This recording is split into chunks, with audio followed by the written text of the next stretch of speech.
Well, these fans here, and there are some from Baltimore, do believe the Colts, or the no-names, I refuse to call them the no-names of the CFLers, but the Baltimore team has a real chance here this afternoon.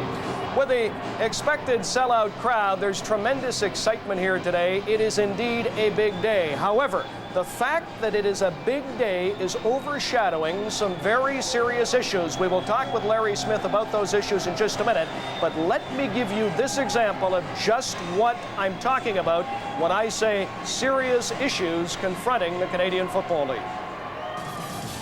In a season of ups and downs, Baltimore exceeded even the most optimistic expectations, leading the league in attendance as Jim Spiros revived pro football in Maryland after a 10-year absence.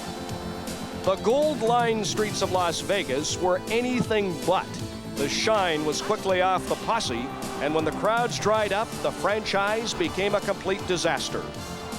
Now, Sacramento briefly showed signs of potential in its second year in the league, but the team has to play in decrepit Hornet Stadium. That makes this California city very doubtful. Many have labeled Shreveport a joke, but hang on, when you talk about jokes, well, they've got the Gleibermans, folks, but still, in spite of them, with 3 late-season wins, 32,000+ fans watching in a downpour, that perspective could change. Walking in Memphis.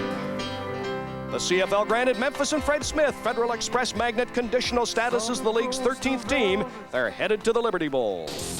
2 countries, 2 sets of rules in play. U.S. teams draw from the larger talent base, no quotas. Canadian teams must employ 20 Canadians. Their survival is going to be a major off-season issue. Just as pressing a concern is an eroding Ontario fan base. Look at this, the lack of fans in Toronto, a major concern for the league. And what about once proud Hamilton? The Steel City could be gone by December. Now, on the league, the CFL's never been better. Baltimore's Mike Pringle breaking Willie Burden's rushing record.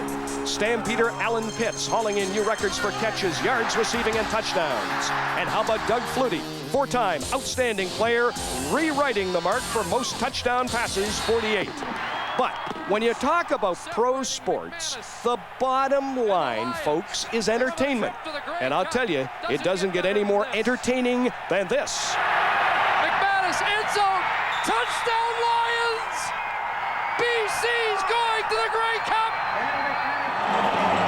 Larry Smith, this game is a sellout. How many times have you kissed Darren Flutie this week? I'll tell you what, Brian, it's been an unbelievable week, and of course, we couldn't be any happier than to have the BC Lions against the Baltimore CFLers. It's a great day, but let me, and I'm going to have to yell with the noise, look beyond this. You've got some problems.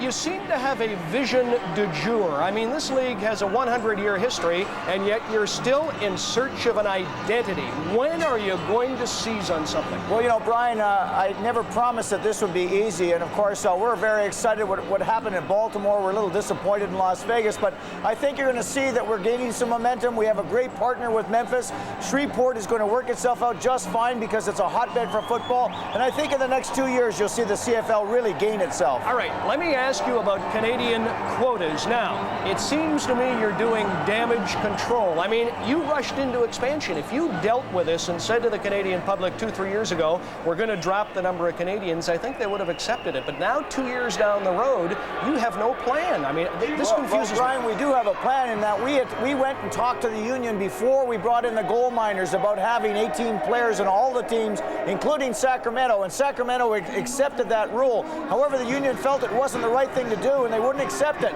Once it went outside the collective bargaining agreement, then the U.S. teams were really free to do whatever they want. So I'm afraid that the people knew exactly what we were talking about 3 years ago. All right, what exactly are you going to do? Give me some specifics. Well, I'll tell you what, we would like to keep the quota in place, but I know you'd like to, but are you going to? Yes, we are going to negotiate to have the quota stay in place, but the number in our minds has to change to provide the new balance required in the developing CFL. What number we're going to have, Brian? Not going to tell you because it's up to Dan Frone and I to figure it out. What do you say to Louis Busaglia in Canadian football players? There's a shot of Lou, or a young man out in Halifax that says, you're selling selling out Canadian football players and their chance to be pros. No, we're not selling out Canadian football players because the top Canadians will always play. The problem is with the fringe players. And I think there's a way to create a formula, a ratio, where there will be fewer on the roster, but we should be able to have a developmental capability with each team. Paul Beeston was here yesterday. It wasn't as noisy. I didn't have to yell. We talked about the fact there's 3 pro teams in Ontario. The biggest football crowd was for a university game. Beeston told me what he's going to do for the Argonauts. What is the league going to do to revive football in the most populous Canadian province? Well, one thing that we want to do, Brian, is spend a lot of time with the youth in our youth programs, and we feel there are the future fans in the CFL, and really Ontario is going to be the focus. So we're very confident that the TSN and Beeston fellows will put football back on the map in Toronto. And of course, with Hamilton, we're going to find out shortly, but there's a galvanization taking place in the city, which, geez, you know, Brian, I should have done this 3 years ago. All right, you sound like an evangelist. Let me ask you something. Your expansion fee is $6 million. No one has ever paid that. It beats me why you said it. Now you got Fred Smith, who owns Federal Express. He could buy this country.